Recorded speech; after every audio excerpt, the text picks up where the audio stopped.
Hello दोस्तों, welcome back to my channel fine enhancement. तो कैसे हैं? मस्त एकदम। और कैसी चल रही इन्वेस्टमेंट जर्नी? कमेंट सेक्शन में जरूर बताएं। अब बीते दिन मार्केट की बात करें तो मार्केट में एक अच्छी खासी क्लोजिंग के साथ बंद देखने को मिला। आमतौर पे मार्केट में फ्राइडे के रोज हमें प्रॉफिट बुकिंग जरूर दिखाई देती है, लेकिन लास्ट डे की बात करें तो लास्ट डे हमें काफ़ी अच्छी वॉल्यूम के साथ मार्केट में तेजी दिखाई दी, जहां पे एफआई नेट सेलर देखने को मिले, वहीं डीआई जो कि डोमेस्टिक इन्वेस्टर्स है वो नेट बायर हमें देखने को मिले। अगर हम मार्केट में क्लोजिंग की बात करें तो 1% से ज़्यादा मार्केट चढ़ के बंद हुआ। निफ्टी की बात करें या फिर सेंसेक्स की बात करें तो दोनों में एक अच्छी खासी उछाल हमें नजर आई, ना कि गिरावट नजर आई। वहीं अगर हम कल के मार्केट के डाउ जोन्स या फिर यूएस मार्केट की बात करें तो वहां बिल्कुल अपोजिट हमें देखने को मिला। वहां डाउ जोन्स, उसके बाद फिर S&P 500, फिर नेस्डेक कंपोजिट, इन सभी में हमें एक अच्छी खासी या फिर कह लें कि काफी जोरदार गिरावट देखने को मिली। नेस्डेक जो कि वहां का ग्रोथ इंडेक्स है उसमें सबसे ज्यादा गिरावट हमें नजर आई, और S&P 500 में भी हमें मॉडरेट लेवल की गिरावट 1% की गिरावट नजर आई।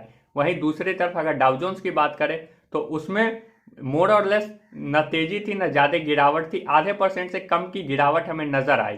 तो यही सब कल के मार्केट की एक ओवरऑल सेंटीमेंट हमें देखने को मिला। वहीं अगर हम परसों यूएस मार्केट की बात करते हैं तो वहां पे हमें डाउ जोन्स में जहां पे हमें गिरावट दिखी, वहीं नेस्डेक में 3.5% से ज्यादा की एक धुआंधार तेजी जो कहते हैं ना वो नजर आई। वहीं S&P 500 में भी हमें 1% से अच्छी खासी तेजी नजर आई। तो ये कुछ कल के या फिर परसों के ओवरऑल मार्केट सिनेरियो थे, ओवरऑल मार्केट कंडीशंस थे। अगर हम लोग मार्केट में तेजी की बात करें या फिर गिरावट की बात करें तो उसके पीछे दो बड़े कारण अभी सामने नजर आते हैं। पहला, अगर हम इंडियन मार्केट की बात करें तो अर्निंग्स का सीजन कंटिन्यू चालू है, और इस कारण से हमें मार्केट के रिएक्शंस अर्निंग के रोज या फिर जिस कंपनी को भी जिस दिन अर्निंग्स आ रहे हैं उसके वजह से हमें नजर आते हैं। दूसरा मेन कारण है फेड की रेट पॉलिसी, रेट हाइक्स। उन्होंने रेट हाइक्स इनलाइन 0.25 बीपीएस के साथ में किया है, जिसके कारण भी हमें मार्केट में एक ठीक ठाक तेजी दिखाई दी। और वही एक कारण है कि आरबीआई भी 0.25% या बीपीएस कह ले कि उसी स्पीड से रेट हाइक कर सकते हैं, तो इसलिए भी मार्केट में तेजी नजर आ रही। वहीं अगर हम बीते सप्ताह की बात करते हैं तो उस दिन हमें मार्केट में बजट भी अनाउंस होता हुआ दिखा, जिस कारण से भी मार्केट में तेजी और गिरावट दोनों मॉडरेटली चल रहे हैं, ना कि मार्केट ज़्यादा तेज हो रहा है ना ही ज़्यादा गिर रहा है। और यूएस की भी मार्केट में अभी नंबर्स आ रहे हैं, वहाँ के सीपीआई इन्फ्लेशन डेटा आ रहे हैं, तो उन सबको देखते हुए मार्केट में अभी तेजी और गिरावट नज़र आ रही है।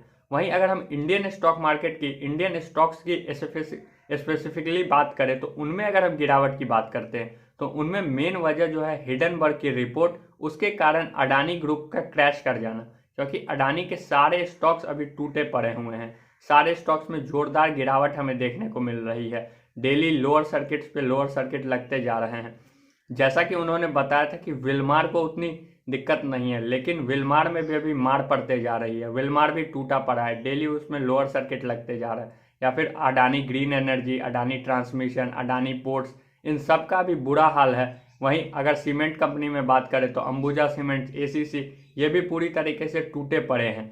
तो इन्हीं सब कारणों की वजह से मार्केट में अभी हमें एक जोरदार गिरावट कहते हैं वो दिख रही है, और ये कंटिन्यू तब तक आगे चल सकती है जब तक कि फेड के इंटरेस्ट रेट हाइक्स में गिरावट ना हो। जब तक उनके गिरावट में रुकावट ना होगी तब तक मार्केट में ऐसे ही गिरावट चलता जाएगा। और मार्केट अभी इन जनरल इन्वेस्टर्स के लिए, लॉन्ग टर्म इन्वेस्टिंग के लिए अच्छा है, लेकिन अभी मार्केट बेनिफिशियल उन लोगों के लिए जो कि शॉर्ट टाइम के लिए मार्केट में आए हैं और शॉर्ट टाइम में ट्रेडिंग कर रहे हैं प्रॉपर स्टॉप लॉस के साथ।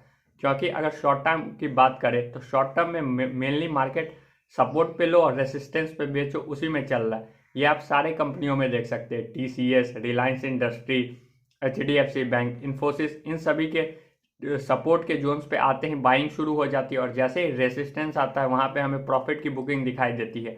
और कोई भी अभी स्टॉक्स अपने ऑल टाइम हाई को टच करता है तो उसके बाद नेक्स्ट ऑल टाइम हाई की तरफ नहीं बढ़ रहा है, वहां से हमें प्रॉफिट की बुकिंग मोर और लेस नजर आ रही है। चाहे ट्यूब इन्वेस्टमेंट ऑफ इंडिया देख ले आप, या फिर अपोलो ट्यूब्स देख ले, या फिर और भी जितनी भी सारी कंपनियां हैं, एचडीएफसी बैंक हो गई, तो इन सभी में ऑल टाइम हाई को टच कर रहे हैं। पॉली कैप्स हो गए, तो इन सबको ऑल टाइम हाई पे टच तो हो रहे हैं, लेकिन उसको ब्रेकआउट देके ऊपर नहीं जा रहे हैं, क्योंकि मार्केट में भी वॉल्यूम की कमी है।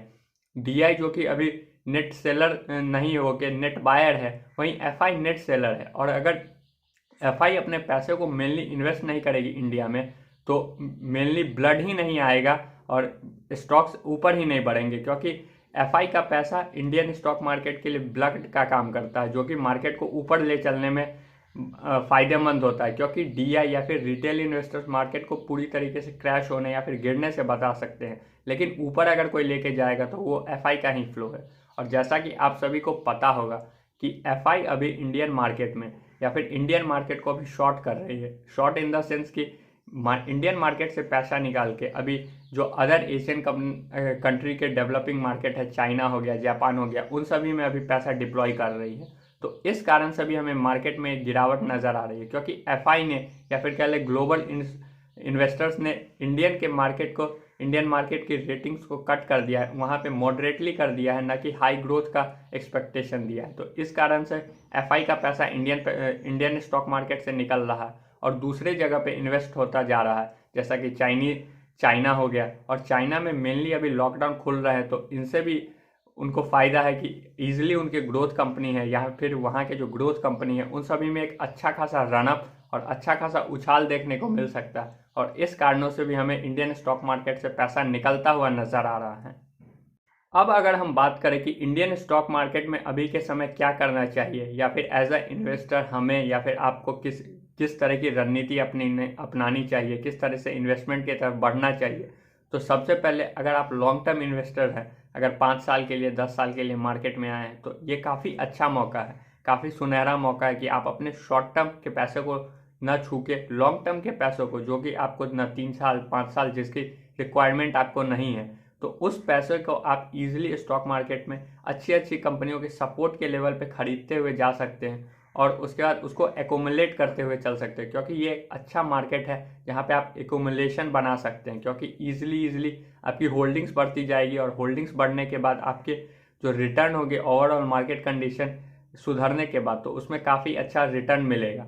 लेकिन वहीं आप शॉर्ट टर्म ट्रेडर हैं तो आप इजीली कंपनियों के सपोर्ट को फाइंड कर सकते हैं और वहाँ जाके रेसिस्टेंस पे आप इजीली उसको सेल आउट कर सकते हैं और इसमें आपको इजीली प्रॉफिट तो इजीली 10-12% का आपको मिल ही जाएगा।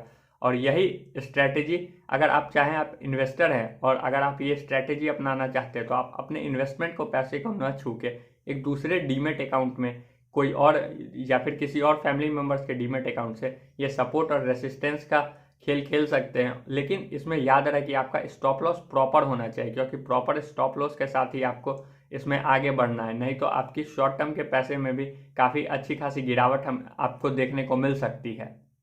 अब मेनली आपको इन्वेस्टमेंट करने के लिए उन सभी कंपनियों पे ध्यान देना चाहिए जो कि अभी मार्केट में अच्छे नंबर पब्लिश करने के बावजूद टूट रही है, क्योंकि मार्केट के सेंटीमेंट्स अच्छे नहीं हैं इस कारणों से, जैसे बजाज फाइनेंस हो गई, एचडीएफसी बैंक हो गई, डीमार्ट हो गए, रिलायंस इंडस्ट्री हो गए।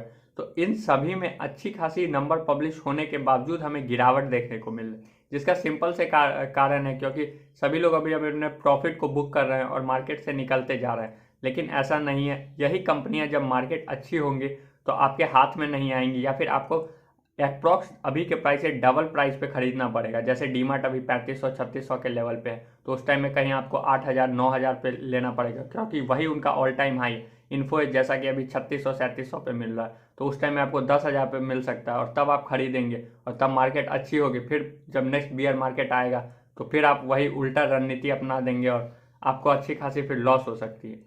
और अगर हम बात करें कि मार्केट में तेजी कब आने की संभावना है या फिर कब मार्केट में हमें एक अच्छा खासा रनअप देखने को मिल सकता है, तो जब तक फेड अपने बीपीएस जिस रेट से वो रेट हाइक कर रहे हैं उसमें रुकावट नहीं लाता, उसको कंट्रोल नहीं करता है, तब तक मार्केट में हमें ऐसे ही गिरावट या फिर ट्रेडिंग इन्वेस्टिंग देखने को मिल सकती है। लेकिन जैसे ही फेड की इंटरेस्ट रेट में गिरावट आना शुरू होते हैं तो और उसके बाद गिरावट में रुकावट होती है, फिर इंटरेस्ट घटना शुरू हो जाते हैं, तो समझ लीजिए कि नए बुल मार्केट की शुरुआत तब होना शुरू हो जाएगी।